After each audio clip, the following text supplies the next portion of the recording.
It's evolution, baby. It's evolution, baby. É. Você mesmo. Eu Você quer me colocar em maus lençóis na internet novamente. nunca faria isso com meu amigo. Você Não, quer e sim. com esse risinho ainda. E com esse Não. sorrisinho ainda vê? safado.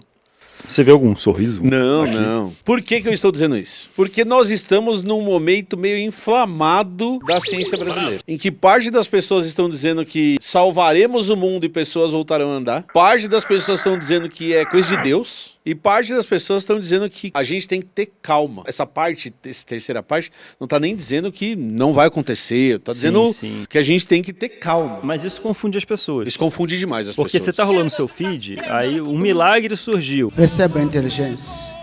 Exato. Pessoas andando por todas as E partes. vídeo das pessoas andando, Milagre. cara fazendo exercício. E aí, tipo, eu sou de grupo de divulgadores científicos. Aham. Então, pessoal, gente, calma. A Respira. história não é essa. Exato. Eu tenho noção que hoje, na internet, o que vale é o clickbait. Uhum. Então, a notícia mais sensacionalista ganha mais clique, então as pessoas são pressionadas a fazerem títulos sensacionalistas. E acaba que isso também não ajuda Exato. a passar a informação correta. Exato. Não, e deve ser bem, assim, confuso numa época que, alguns anos até, a gente falava, vamos, gente, vacina, Isso. rápido, Mas porque não foi rápido. Exato. E acho que você deu um excelente exemplo de como a confusão pode acontecer baseada em coisas que o resultado pode ser o mesmo, ou seja, um produto está surgindo para salvar a vida das pessoas, só que um já está mais na frente dos passos do método científico do que outro. E aí, como a gente só toma conhecimento daquilo naquele momento, então a vacina chegou, então eu tomei conhecimento de que essa plataforma de vacina existe, eu tenho a impressão de que é rápida, mas os ritos do método científico foram seguidos. E é a mesma coisa que a gente está pedindo quando a gente fala da polilaminina ou da laminina, que é o assunto do nosso vídeo de hoje, certo?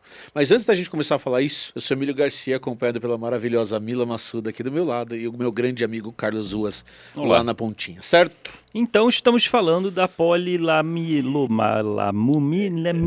Eu acho que a gente pode começar falando da laminina. Explicando o nome, Isso, né? explicando o nome. Então, biólogos não são pessoas muito criativas. Apesar da gente parecer muito criativo com o nome, porque tem nome diferente em tudo. Ah, não, a gente gosta de uma coisa mais intuitiva mesmo. Isso, então assim, o que laminina te lembra, de verdade?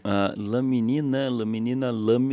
Lembra de lâmina. Lâmina. E isso é uma coisa super importante que a gente tem no nosso organismo e que a gente, não é que fala pouco, mas é que não é um assunto tão recorrente, é que os nossos tecidos, eles se desenvolvem em cima de uma lâmina, em cima de uma estrutura produzida por células, mas não celular, que sustenta os organismos, certo? Tem um outro tecido, que é o Isso. tecido conjuntivo, que quase ninguém fala dele, mas que ele é importantíssimo porque, em alguns casos, ele é um tecido de preenchimento. E aí ele vai ajudar a sustentar os outros tecidos. Tá. E o que ele tem mais, ele tem células, lógico, mas são células que vão produzir, né, uma matriz, uma meleca, vamos dizer assim, uma matriz que vai ficar fora da célula, uma matriz extracelular que vai servir de sustentação para outros tecidos. Tipo, embaixo da minha pele tem outros tecidos que ajudam... Uma célula fica grudada na outra, por exemplo. Mas tá, ok. Porque senão... É argamassa? É tipo uma argamassa. É tipo uma argamassa. E uma coisa que assim, as células da pele, que é o exemplo que você deu, elas têm estruturas que fazem com que elas fiquem juntinhas. Tá. Que chamam vilosidades. São umas dobrinhas na membrana que parecem uma luvinha que encaixa uma na outra.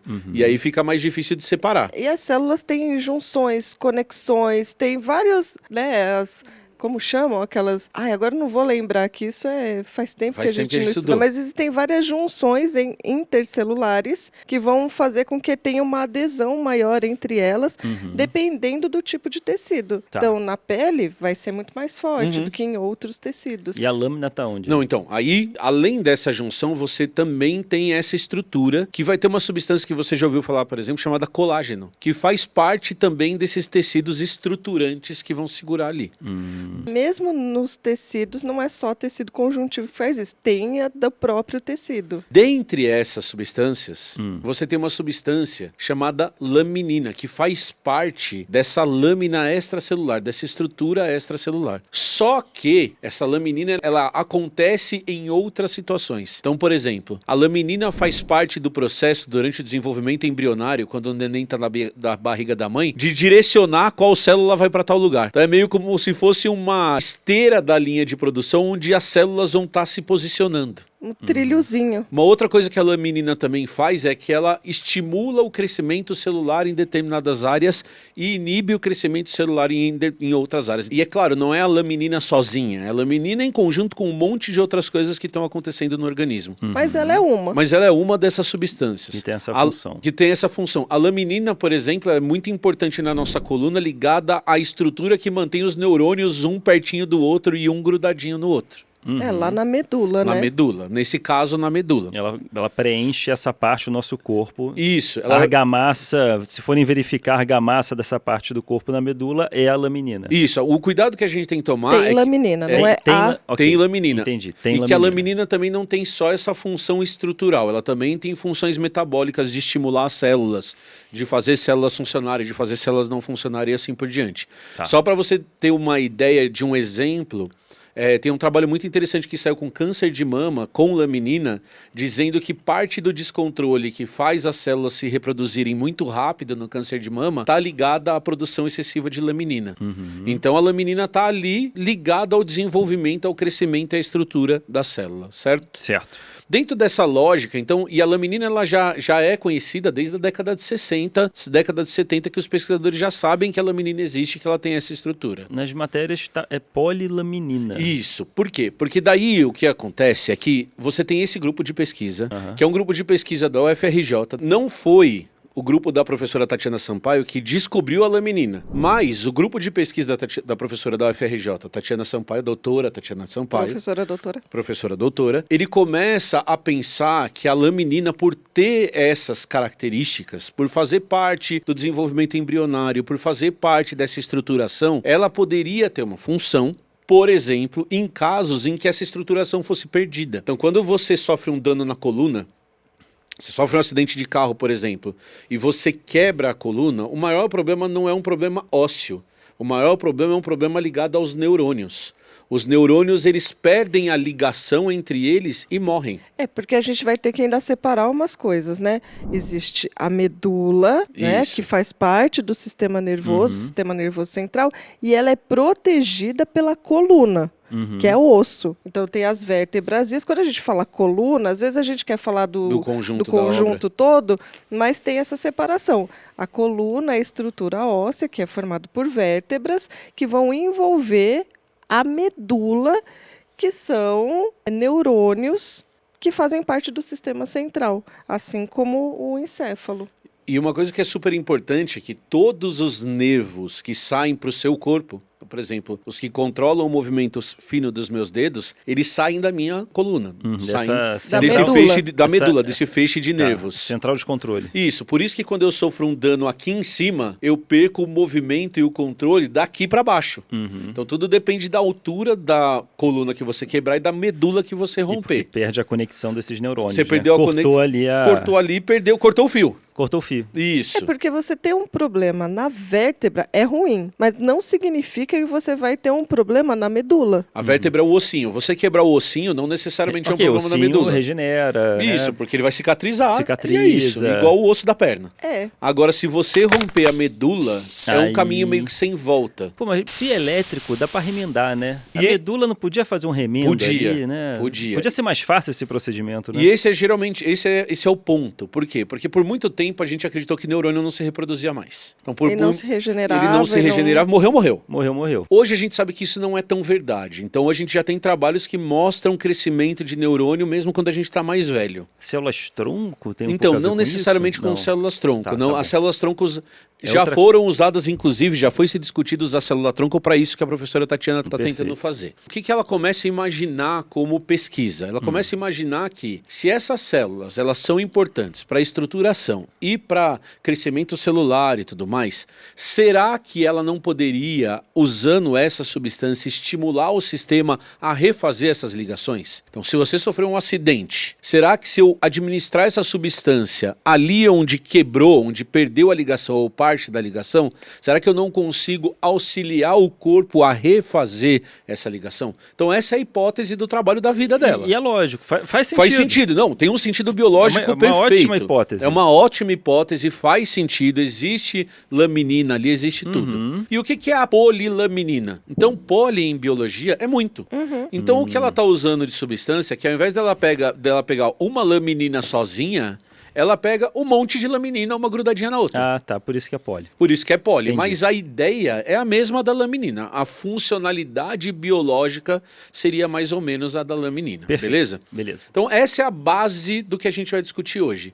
E por que esse assunto ficou público? Porque há mais ou menos uns 20 dias, a Anvisa anuncia que, baseado nos resultados que ela teve nos primeiros experimentos que ela fez, ela ia autorizar, a entidade Anvisa ia autorizar testes da polilaminina, potencial medicamento para certos casos que você tivesse um dano na medula. E aí eles divulgam isso, então eles começam a divulgar os primeiros dados da professora. E esses dados são baseados em casos que ainda não se encaixam tão bem no tipo de experimento que a gente precisa fazer para comprovar se alguma coisa está certa ou não. Mas são promissores para fazer o pedido para ir para os ensaios. Não, é super importante, é mó da hora. A Anvisa tá falando, cara, olha que legal, parece que tem uma coisa aqui. Só que para confirmar essa coisa que tem aqui, a gente precisa fazer os ensaios agora desenhados de uma outra maneira. E por que desenhados de uma outra maneira? Então eu vou explicar para vocês um caso que é o caso mais famoso que tá aparecendo agora. Então, se eu não me engano, a professora Tatiana ela fez esse método que eu vou explicar para vocês com 8 pacientes. Então, qual que é o procedimento que foi feito?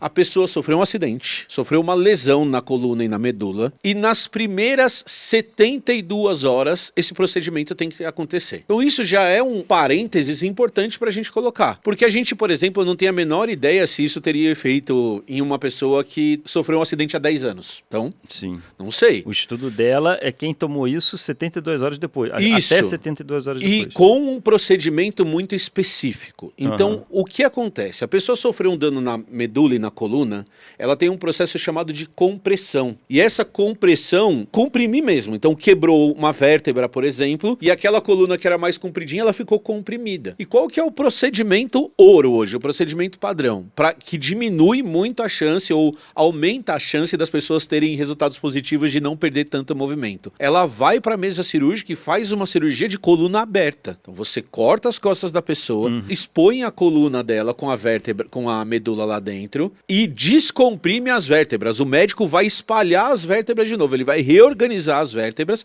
Na distância que estava antes. Na distância que estava antes. Organiza de novo isso aí. E se tiver uma vértebra muito quebrada, por exemplo, ele tira fora e coloca uma prótese no lugar. Por quê? Porque isso diminui a pressão nos nervos, diminuindo a chance de ter algum problema.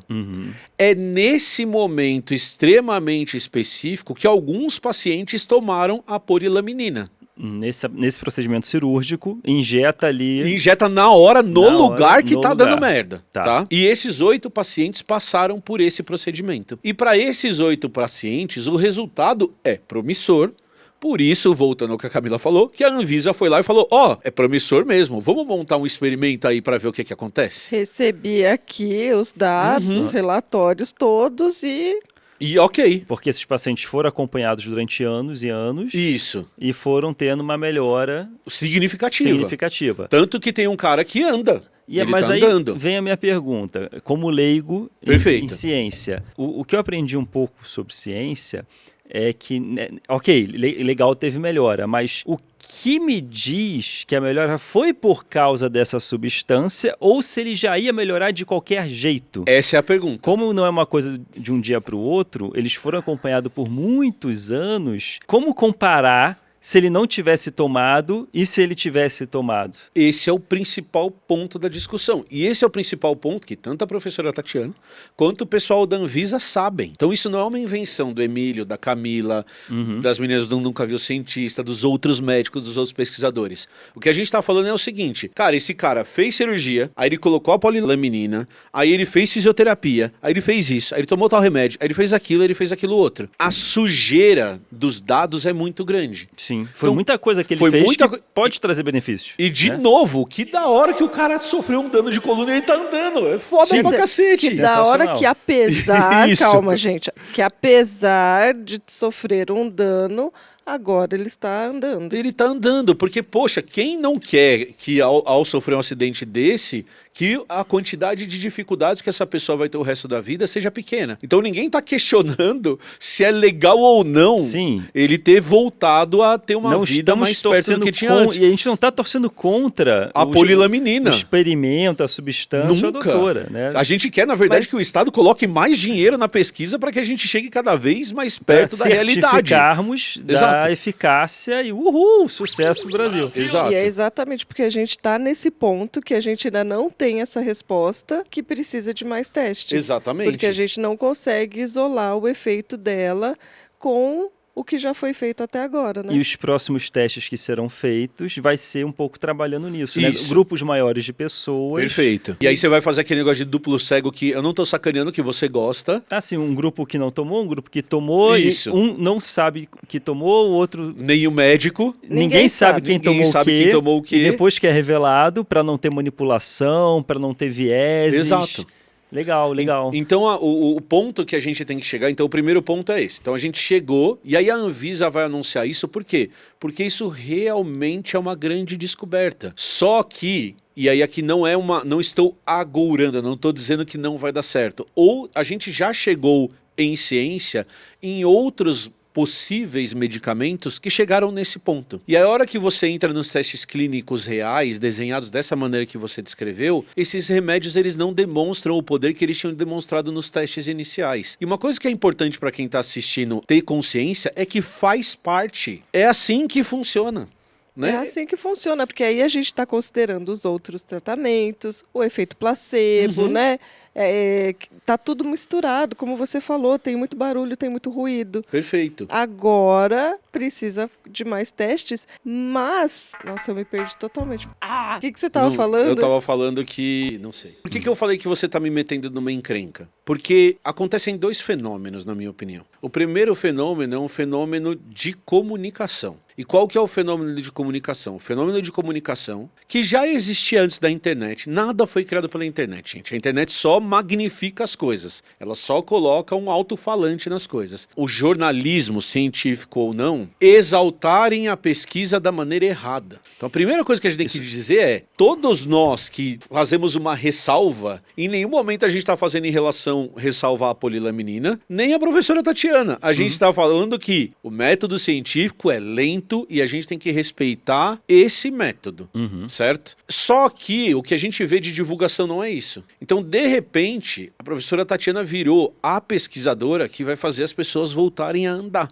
Tomara. Eu espero que sim. Eu espero que daqui 5 anos, realmente, ela esteja certa, que realmente o trabalho dela e do laboratório dela cheguem a essa conclusão. Mas a gente não está nesse ponto ainda, tá? E aí ela virou a pessoa, saiu uma reportagem ontem. Ela é a mulher mais influente da América Latina. E eu acho ótimo uma pesquisadora brasileira, cientista, ser a mulher mais influente da América Latina. Só que ela tem que ser a mulher mais influente da América Latina pela razão certa. E a razão certa é que daqui a um tempo, quando os experimentos terminarem, a gente vai ter um resultado que é um resultado positivo em relação à pesquisa dela, em relação a isso. A torcida tá segurando. Segura a torcida, segura. Não, tem a que segurar. torcida Tá não chegando tá no gol. segurando, mas a gente deveria se segurar, exaltar o que ela fez até agora Que e, já é incrível. e o que ela tá fazendo e esperar os próximos passos. Exato. Mas eu imagino assim também quem tem esse tipo de lesão, e os familiares, a ansiedade que é de, meu Deus, e aí, existe isso? Eu quero. Exato. Existe eu um quero agora. desespero de quem tá há décadas sem andar, eu quero isso pra amanhã. Eu não sei se seria um desespero, mas uma esperança. Uma esperança. Eu gosto mais da palavra esperança, assim, de, meu Deus, olha só, existe essa possibilidade. Será? Eu quero. Sim. Hoje eu não tô andando. Se eu tomar e eu continuar não andando, tá tudo bem. Se eu tomar e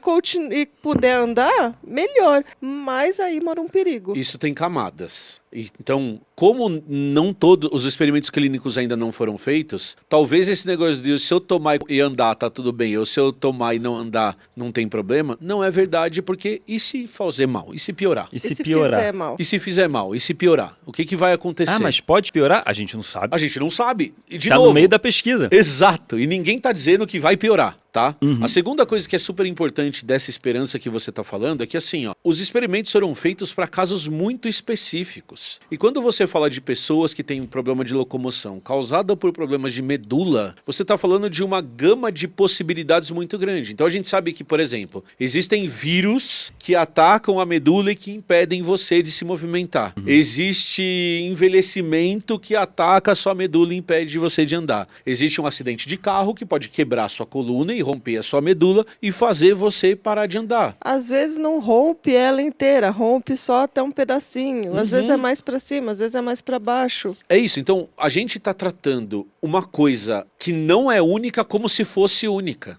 Faz sentido isso? Faz sentido. E aí a gente pode falar assim, ó, funciona se for aplicado nas primeiras 72 horas. Funciona ainda melhor se for depois de 6 meses. A questão é, a gente não sabe. E a gente tem que tomar muito cuidado com esse não saber. Exato. Porque o passado tá aí para mostrar coisas que as pessoas tomaram meio no desespero, com falsas esperanças e geraram mais problemas do que soluções. Então devemos tomar muito cuidado, ter muita precaução com aquilo que não finalizou todas as suas etapas no método científico. Porque o método científico existe como a precaução para se liberar algo seguro para a população inteira. Então tem que ter uma rigidez nisso. E nós devemos ser pacientes para chegar até as últimas etapas. Porque já ocorreram tragédias quando a coisa é atropelada. Exato. E a gente não pode deixar esse sensacionalismo midiático fazer com que isso seja atropelado. Por exemplo, a pílula do câncer, a fosfoetalanamina lá, que eu nunca lembro o nome. Ocorreu um atropelamento, ocorreu um sensacionalismo midiático, as pessoas, tipo, dane-se a ciência, coloque isso nos mercados. Aí depois, quando terminou as etapas do método científico, viu-se que aquilo não funcionava para nada. E tem gente que ele vendendo até hoje para câncer.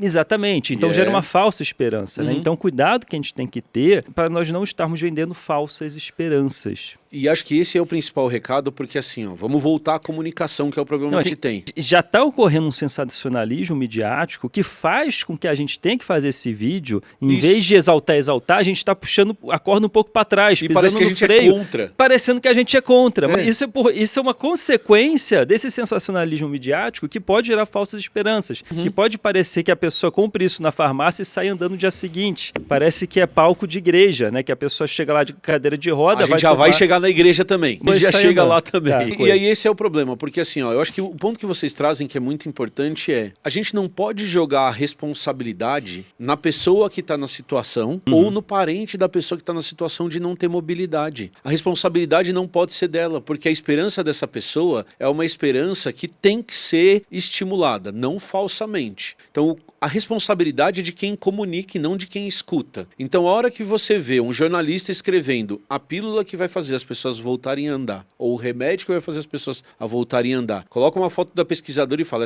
essa pesquisadora merece ganhar o Nobel, eu espero que ela ganhe. Torço muito para ela ser o nosso primeiro Nobel. De verdade, eu ia ficar emocionadíssimo. Se isso acontecer, nós vamos aparecer nós três chorando aqui, porque vai ser um momento especialíssimo para a ciência brasileira.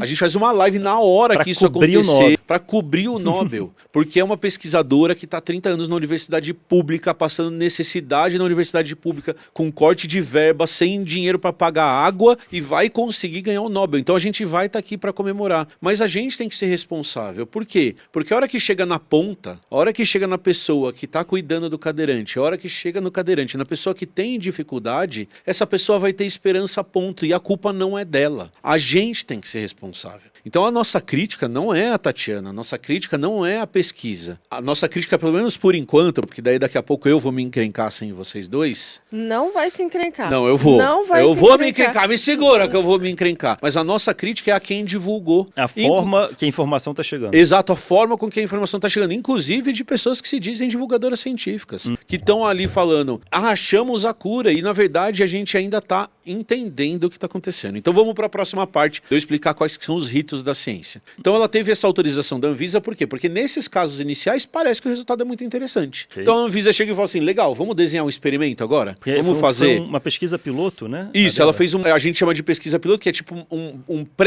nem é pré-clínico, porque o primeiro é o pré-clínico agora, é um piloto. Ela fez um teste para ver se tinha alguma coisa ali ou não, vamos definir desse jeito. E agora ela entra nas fases, igual a gente falou lá na Covid, fase 1, fase 2, fase 3 e depois fase 4 de teste de medicamento. O que é a tal da fase 1? É um teste com um grupo pequeno de pessoas. Todas as fases elas envolvem segurança, tá? Então a gente está avaliando segurança o tempo todo. Mas o principal foco da fase 1 é segurança, beleza? Então eu vou pegar e vou colocar na coluna do paciente lá que está tendo risco, 2 grupos, metade de um lado, metade do outro, e vejo se, por exemplo, dando um exemplo bem tudo extremo, consentido. Tá, gente? Tudo consentido, as pessoas sabendo que estão participando do experimento, as pessoas sabendo que podem tomar placebo. Então tudo isso é avisado. Apesar da pessoa não saber, ela é voluntária naquele experimento e ela sabe que pode ser que ela tenha sido sorteada para tomar placebo. Então ninguém está entrando ali enganado, ninguém é enganado, todo mundo sabe do que está fazendo parte. E aí eu vou ver, por exemplo, se aquilo é seguro ou não. Então eu já testei em ratinho, já fiz um piloto, agora eu vou testar em 50 pacientes de um lado, 50 pacientes do outro e vou ver, tá, é seguro? É seguro em que sentido? A pessoa teve efeito colateral? A pessoa teve efeitos colaterais sérios? Isso afetou a mortalidade? Então, por exemplo, mais pessoas que tomaram o remédio morreram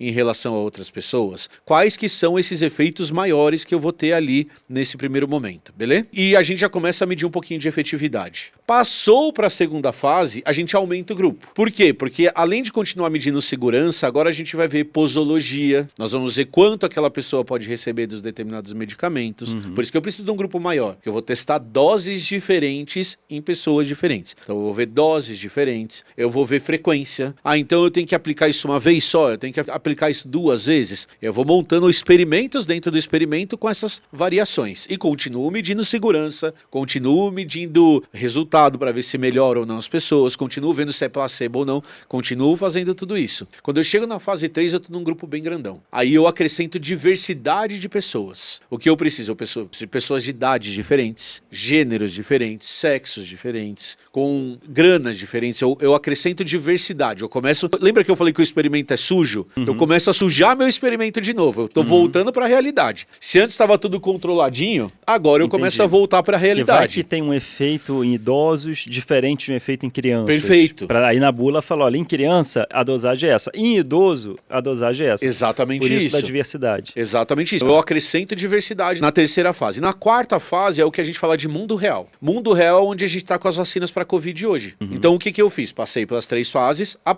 Anvisa aprovou mundo real. Por quê? Porque eu tenho que continuar coletando dado. Porque pode ser que exista alguma coisa que eu não vi nos 3 experimentos que eu vou ver quando eu for dar isso para milhares de pessoas no mundo inteiro. Mesmo liberando, a pesquisa continua. Eu preciso continuar coletando dado disso por 20 anos, porque sei lá o que vai acontecer daqui 20 anos. Eu não vou fazer 20 anos de experimento. Então o que a gente precisa chegar, ao ponto que a gente quer chegar agora é isso. E uma coisa que é muito legal é o jeito com que os experimentos são desenhados hoje em dia. Antes, o experimento era desenhado assim, ó, eu começava com a fase 1, passava para a fase 2 e depois ia para a fase 3. Já tem uns 20 anos que as ferramentas estatísticas permitem que eu já meio que comece com a fase 3. E a fase 1 está embutida na fase 3, a fase 2 também está embutida. Ah, você faz ao mesmo tempo. Isso, eu faço ao mesmo tempo. E se aí a 1 já parar aqui, eu já paro todo mundo. Entendi. Só que se a 1 der certo e passar para 2, o 3 já tá rodando. Então eu acelero o processo. Sem prejudicar. Sem prejudicar a estatística, sem prejudicar o método. Só que tem uma coisa importante. Acelerando o processo, 5 anos de experimento. Mesmo acelerando, demora. Por quê? Porque eu preciso convocar todo mundo. Preciso desenhar isso. Preciso fazer um monte de coisa. Coletar dados das pessoas. Porque não é sem sair pegando as pessoas. E aí tem uma coisa que eu tava pensando e a gente tava discutindo no almoço hoje, que é assim, ó.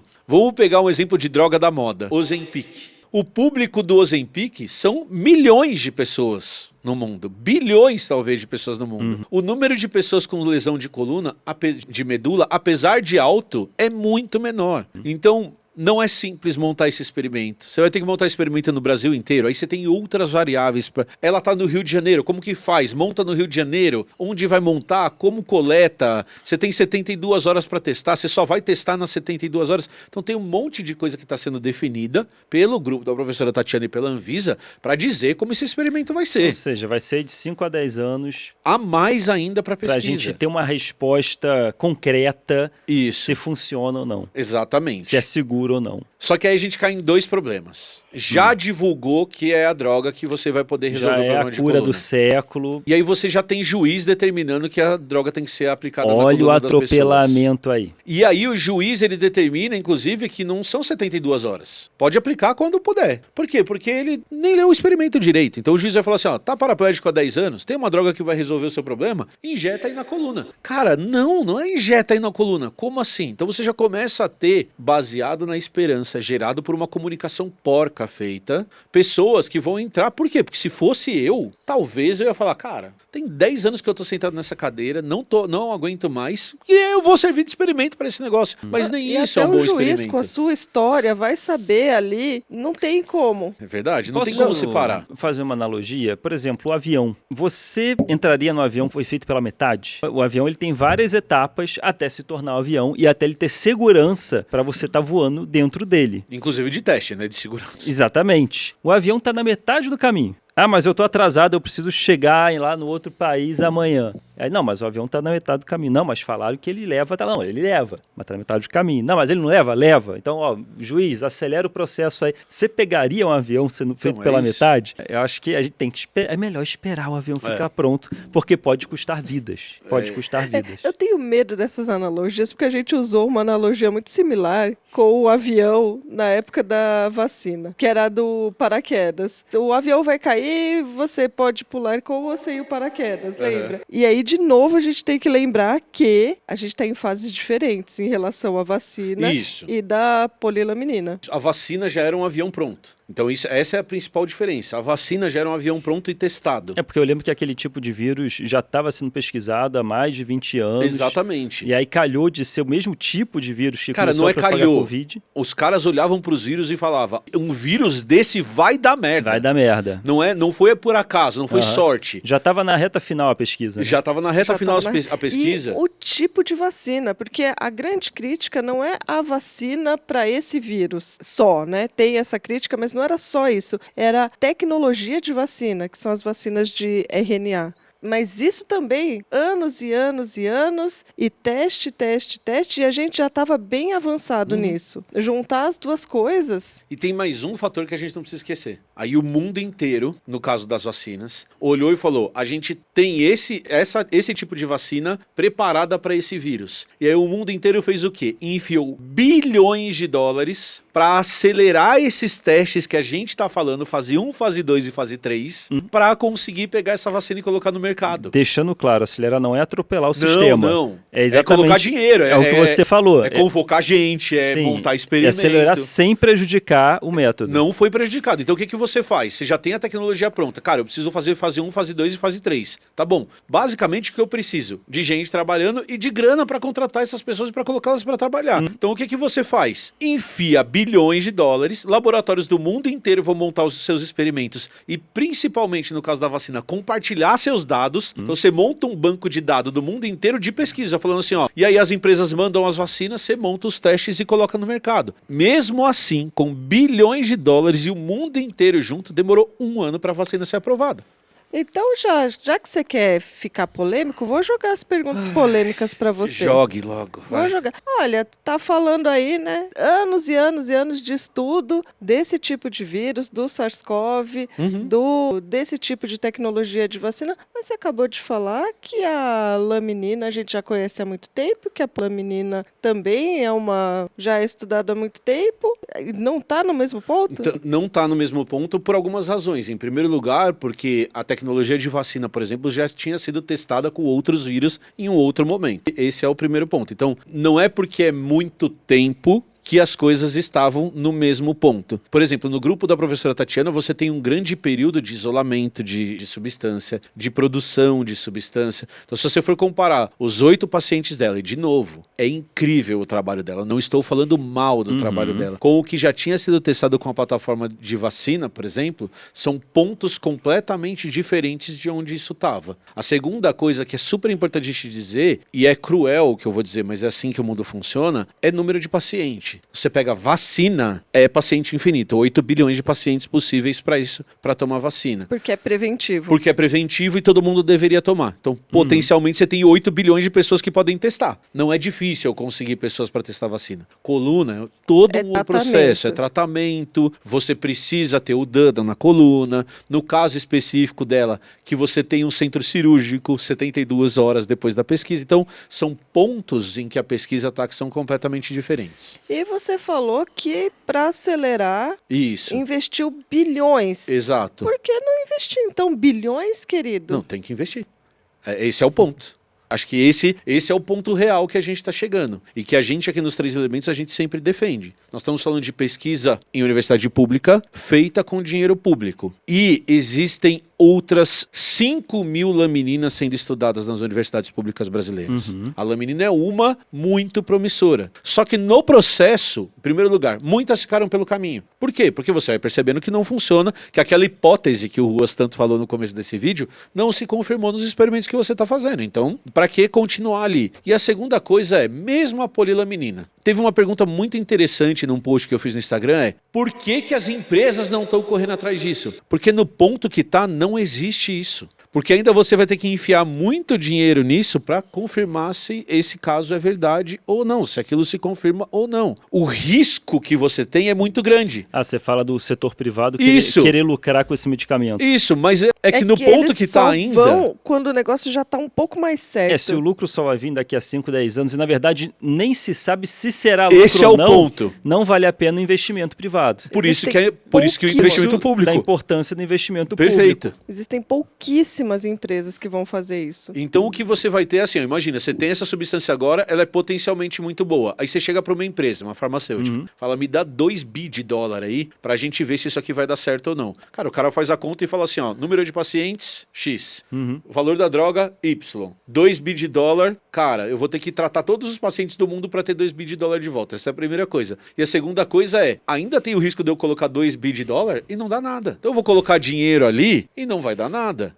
Por isso da importância do investimento público na ciência, que assim, se passar 5 anos e não deu nada... Tá tudo bem. Tá tudo bem. Faz parte. Que bom que a gente sabe que não funciona. É uma resposta. É uma resposta possível. E nós, como sociedade, temos que estar dispostos a isso. A vacina, por exemplo, que a Camila trouxe exemplo, é fundamental. Então, Emílio, você está falando besteira. A AstraZeneca, a Pfizer, fizeram vacina. Fizeram. Mas os 30 anos de pesquisa até chegar na tecnologia, ninguém pagou. Não era privado. Não era privado, era público.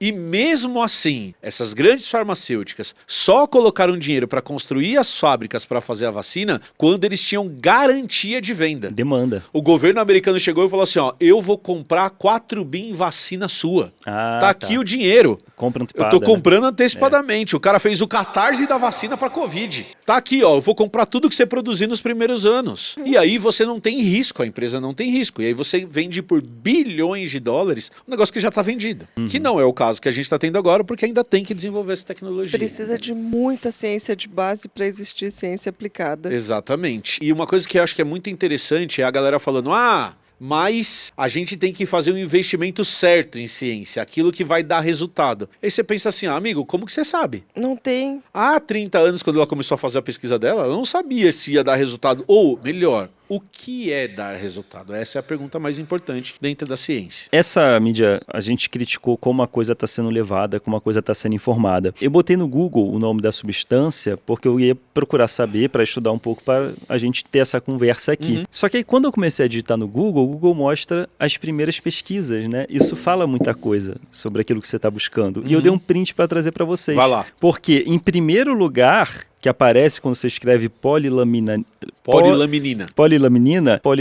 preço. Só para começar. As pessoas já estão achando que vai estar em balcão de farmácia e que vai poder tomar como pílula. E lembra do que eu falei. Para sair andando. Coluna aberta, injetado na lesão. A primeira busca é preço. Qual que é o preço desse remédio? Então, isso evidencia como a informação chegou até as pessoas, que é exatamente o que a gente está criticando. Em segundo lugar, formato. Você sabe por que formato? A gente já pode falar de formato se você quiser. Eu não entendi por que formato. A polilaminina tem formato de cruz. A cruz. Não, a laminina tem formato de cruz. A cruz. E aí aqui eu tenho que fazer uma crítica à Tatiana. Gente, querido, é a segunda... Aí eu que puxei. A gente tá com 40 minutos de vídeo. Eu só vou fazer... Aí aqui a gente tem que fazer uma crítica à Tatiana especificamente. Porque ela vai numa entrevista e ela fala o seguinte: e tem uma coisa que eu não posso falar, mas eu vou falar. Essa é a frase dela. Então ela quer falar. Aí ela fala: a laminina tem formato de cruz. Pronto. A pessoa que está entrevistando ela falou assim: meu Deus, como assim? Ela falou: procura uma imagem aí. A laminina tem formato de cruz. E aí, cara, virou a droga de Deus. Que Deus colocou a laminina porque Deus é a sustentação de tudo. Volta ao que eu falei da laminina ser parte da sustentação dos tecidos. Eu acho que Deus não tem nada a ver com isso, porque se ele tivesse feito isso há muito tempo antes... Não, e por que Deus fez a laminina para curar a gente se ele pode estalar o dedo e curar a coluna? Pois é. Não, aquela menina já estava lá, amor. Ela já existe não, como... Mas não tem necessariamente formato de cruz. O infográfico que a gente fez para representar melhor, aí faz uma cruz bonitinha, retinha. Isso, é exatamente isso. Mas se você for ver no microscópio, não é necessariamente... E o que é mais louco... É um X-molengo, sabe? É isso. E aí ela lança essa ideia, e não é só ela que lança essa ideia. Se você procurar nas redes, você vai achar que ela tem formato de cruz. Será que foi marketing? E aí, cara, alguém criou com inteligência artificial uma maldita de uma cruz brilhante branca e colocou na internet assim, ó: essa é a foto de microscopia da laminina. E não é. E, cara, é brilhante o negócio. Sai umas luzinhas assim, ó. Não dá, não tem condições. Isso não invalida a pesquisa. É isso. Isso não invalida a pesquisa. E uma crítica que eu recebi é assim: por que ela não pode acreditar em Deus e ser uma boa pesquisadora? Eu não disse isso. Ela pode. Ela pode, inclusive, se ela acreditar em Deus, isso não diminui ela como pesquisadora, ou o trabalho dela, ou a qualidade do trabalho dela. Mas a hora que ela fala, e ainda a laminina tem formato de cruz, isso não quer dizer fucking nada do ponto de vista científico. Ela tá colocando essa informação porque tem essa ligação com Deus ou o que quer que seja. E para mim isso é perigoso, não deveria acontecer. Ela tá misturando muita coisa aí que não deveria. Isso é ciência. Mas, assim, todas as perguntas que a gente vem jogando aqui pro Emílio e vai falando, é mais para embasar cada vez mais o público de: e se alguém vier conversar comigo e quiser saber, eu respondo o quê? Então, se você tem alguma dúvida, manda pra gente, põe nos comentários, que daí a gente faz um outro vídeo. Eu acho que esse é um assunto que ainda vai render um tempo, que é importante revisitar. Então, coloca sua dúvida, que a gente faz um outro vídeo e responde. E manda esse vídeo no grupo de Zap para as pessoas que você acham que vão comprar em farmácia amanhã e que precisa já, e que estão criando uma teoria da conspiração de que a ciência não quer liberar ou alguém não quer liberar, isso já devia estar disponível. Então, pessoas que estão com esse argumento, coloque esse vídeo lá, porque a ideia é esclarecer. A gente não está aqui para nem torcer contra nem a favor, a gente está aqui para esclarecer como que é o procedimento da ciência e estamos aqui, obviamente, querendo muito que a coisa funcione. Perfeito, excelente. Quem não quer que isso funcione? A gente quer muito que funcione. A gente está defendendo o processo, Exatamente. O caminho. E se der certo, vai ser lindo. Como eu disse, espero que dê certo, espero que ela ganhe o Nobel, porque a gente vai estar aqui os três emocionados, fazendo live, e gritando e comemorando, teta, e é isso, e aí a gente vai exaltar ainda mais a Tatiana. Não é que ela não tem que ser exaltada, ela tem que ser exaltada, mas a gente vai exaltar ainda mais. Tenhamos paciência para que, em vez de ser um gol a favor, não passe a ser um gol contra. Perfeito, Carlos Ruas. Certo? Certo. E aí tiraremos mais dúvidas no futuro. Sim. Falou! Deixa o like, pessoal. inscreve-se no canal. É isso.